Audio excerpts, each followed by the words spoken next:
ఈ చదువులు ఈ తెలివితేటల నిమిత్తము కాదు. This formal- భౌతికమైన లౌకికమైన కేవలము పొట్టకూటి నిమిత్తమై ఉపయోగించేటువంటి యొక్క తెలివితేటలే ఈ చదువులు. This intelligence, the worldly knowledge, education is only for physical world. ఈనాడు సమాజము ఎల్లడలా అస్తవ్యస్తమై అశాంతిమయమై అగ్నిరూపంగా వెలువడుతున్నది. The whole world is full of confusion, restlessness and bonfire.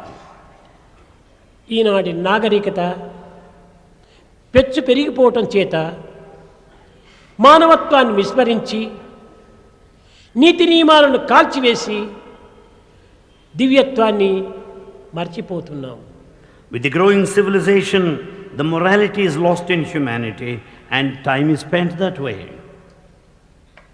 అన్ని రంగముల యందు కూడాను ఈ నీతి నియమములు అనేటువంటి దానిని మనం విస్మరించాము. We have forgotten the morality and the discipline in all walks of life. భౌతికమైన లౌకికమైనటువంటి యొక్క ఈ ప్రాకృత ధర్మములను మాత్రమే మనము ప్రధానంగా ప్రమాణంగా విశ్వసించి దీనికే మన జీవితం అంకితం గావించుకుంటున్నాం. We dedicate our life basing on this world, the physical, ephemeral, transient world.